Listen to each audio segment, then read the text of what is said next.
Hello everyone, welcome back to my YouTube channel GS word classes.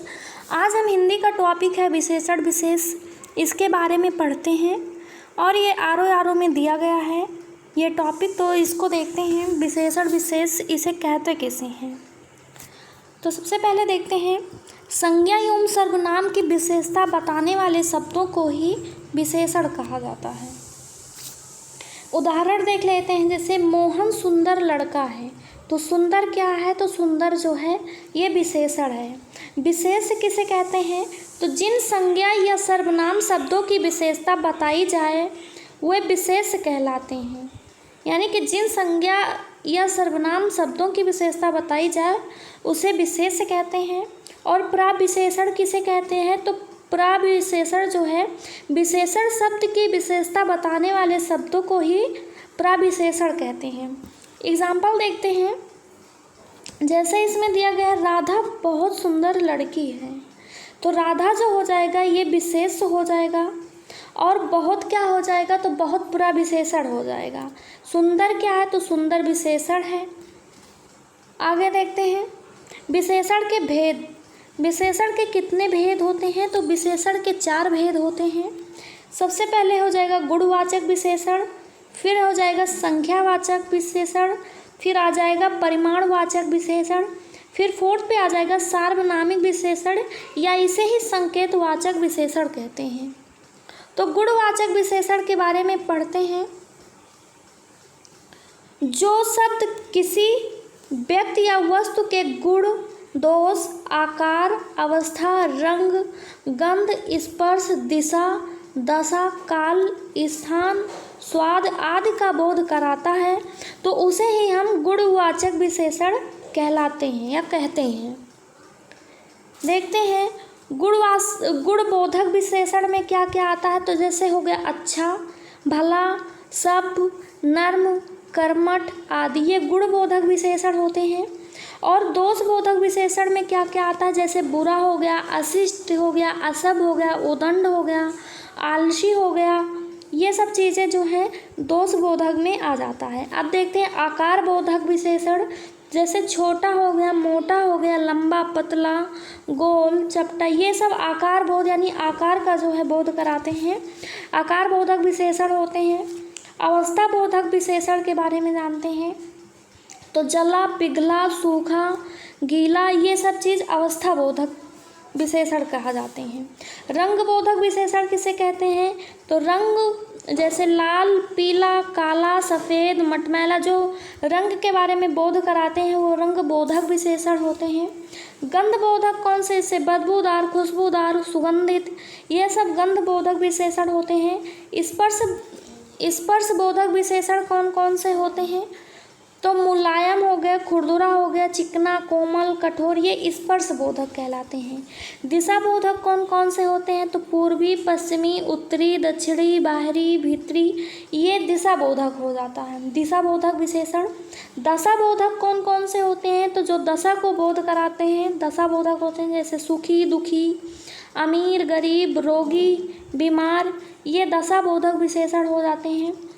काल बोधक विशेषण कौन कौन से होते हैं, तो नया, पुराना, प्राचीन, नवीन, क्षणिक आदि, ये सब चीज़ें जो है काल बोधक विशेषण हो जाते हैं। स्थान बोधक विशेषण कौन कौन से होते हैं, तो पंजाबी, बंगाली, मराठी, बिहारी, भारतीय, जापानी, ये स्थान बोधक विशेषण होते हैं।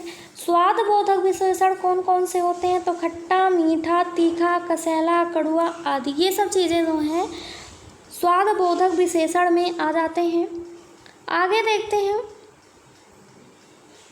संख्यावाचक विशेषण को। संख्यावाचक विशेषण में क्या क्या आता है, तो जिन शब्दों द्वारा संज्ञा या सर्वनाम की संख्या का जो है संख्या संबंधी विशेषता बताई जाए उन्हें जो है संख्यावाचक विशेषण कहते हैं। उदाहरण में देख लेते हैं, जैसे विद्यालय में 500 विद्यार्थी पढ़ रहे हैं, तो 500 क्या है, ये संख्या के बारे में बता रहा है, तो ये संख्यावाचक विशेषण हो जाएगा। जैसे मैदान में कुछ छात्र पढ़ रहे हैं, ये भी संख्या के बारे में बता रहे हैं, लेकिन ये निश्चित नहीं कितने विद्यार्थी हैं, तो ये भी संख्यावाचक विशेषण के अंदर ही आते हैं। संख्यावाचक विशेषण के 2 भेद होते हैं, तो दो भेद कौन कौन से होते हैं? तो सबसे पहले देखते हैं निश्चित संख्यावाचक विशेषण और दूसरा होता है अनिश्चित संख्यावाचक विशेषण।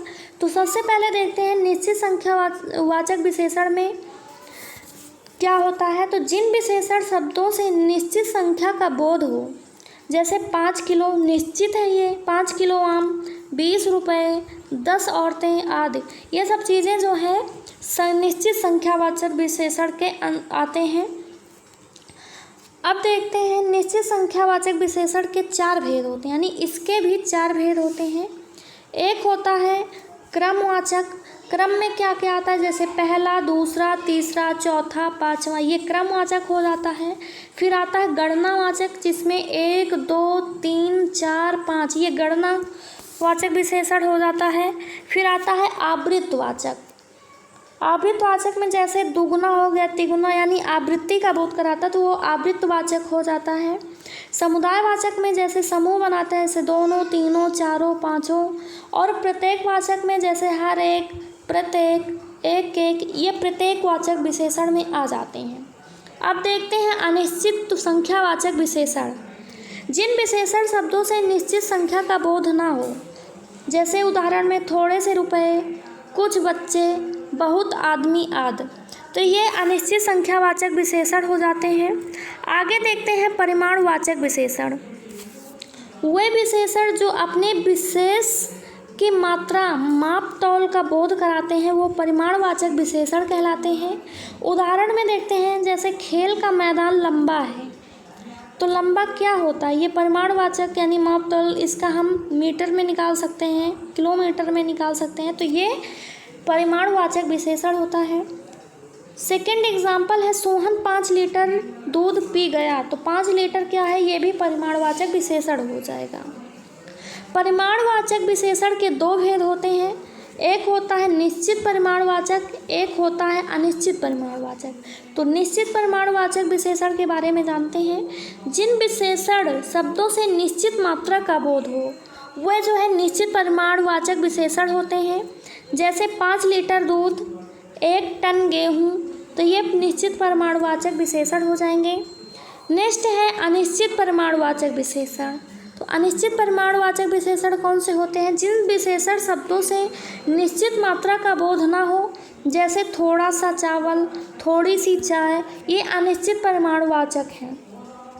संख्यावाचक में जो होती है संख्या होती है, जबकि परिमाणवाचक में माप तौल होता है। संख्यावाचक में संख्या के बाद कोई संज्ञा या सर्वनाम शब्द होता है, जबकि परिमाणवाचक में संख्या के बाद माप तौल की इकाई होती है, उसके बाद जातिवाचक संज्ञा होता है। थर्ड देखते हैं सार्वनामिक या संकेतवाचक विशेषण।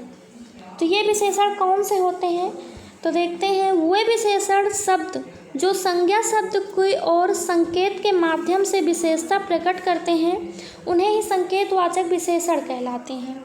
ये सर्वनाम शब्द होते हैं जो विशेषण की तरह प्रयुक्त होते हैं, अतः इन्हें ही हम सार्वनामिक विशेषण भी कहते हैं। जैसे एग्जाम्पल देख लेते हैं, यह लड़का बहुत बुद्धिमान है, उस गाय को चारा डालो, तो ये इसके जो है सार्वनामिक विशेषण के उदाहरण हो जाएंगे। विशेषण के अन्य भेद देख लेते हैं। व्यक्तिवाचक विशेषण, तो व्यक्तिवाचक विशेषण कौन सा होता है, तो वे विशेषण जो व्यक्तिवाचक संज्ञाओं से बनकर अन्य संज्ञा या सर्वनाम की विशेषता को बताते हैं, उन्हें ही व्यक्तिवाचक विशेषण कहते हैं। उदाहरण देख लेते हैं, जैसे बनारसी साड़ी हो गया, कश्मीरी सेब हो गया, जयपुरी रजाई हो गया, भारतीय सैनिक हो गए, या मलिहाबादी आम हो गया। ये उदाहरण जो हैं ये व्यक्तिवाचक विशेषण के उदाहरण हैं। अब देखते हैं तुलना बोधक विशेषण। तो ये तुलना बोधक विशेषण क्या होता है, इसके बारे में जानते हैं। जिन विशेषणों के द्वारा 2 या 2 से अधिक विशेषणों के गुणों की तुलना की जाती है, उन्हें ही तुलना बोधक विशेषण कहलाते हैं। विशेषण की अवस्थाएं क्या होती हैं, तो तुलना के आधार पर विशेषण की 3 अवस्थाएं होती हैं। एक मूलावस्था होता है, एक उत्तरावस्था होता है, एक उत्तमावस्था होता है। मूलावस्था, इसके अंतर्गत विशेषण का मूल रूप आता है, जैसे सीता सुंदर है। उत्तरावस्था में क्या होता है, जब दो व्यक्तियों या वस्तुओं के बीच अधिकता या न्यूनता यानी कंपैरिजन की जो है बात की जाती है, यानी तुलना की बात होती है, तो वो उत्तरावस्था होता है। जैसे सीता उर्मिला से सुंदर है, सीता जो है उर्मिला से सुंदर है, इसके उदाहरण हो जाएंगे। उत्तमावस्था क्या हो जाएगा, जब दो व्यक्तियों या वस्तुओं के बीच किसी एक की श्रेष्ठता या निम्नता की बात की जाती है, तब वहाँ पर उत्तमावस्था होते हैं। जैसे उदाहरण देखते हैं, सीता सबसे सुंदर है, तो ये उत्तमावस्था हो जाता है। कुछ देखते हैं मूलावस्था, उत्तरावस्था, उत्तमावस्था। उदाहरण देखते हैं, जैसे प्रिय प्रियतर प्रियतम, लघु लघुत्तर लघुतम, निम्न निम्नतर निम्नतम, सुंदर सुंदरतर सुंदरतम, उच्च उच्चतर उच्चतम, अधिक अधिकतर अधिकतम, महत महतर महत्तम, योग योग्यतर योग्यतम। तो ये सब जो है मूलावस्था के उत्तरावस्था उत्तमावस्था हो जाएगा। आगे देखते हैं, कुछ विशेष हैं जो कल डिस्कस करेंगे क्वेश्चंस में। अगर वीडियोज़ अच्छी लगी हो तो हमारे चैनल को सब्सक्राइब करें, वीडियोज़ को लाइक शेयर कमेंट ज़रूर करें। धन्यवाद।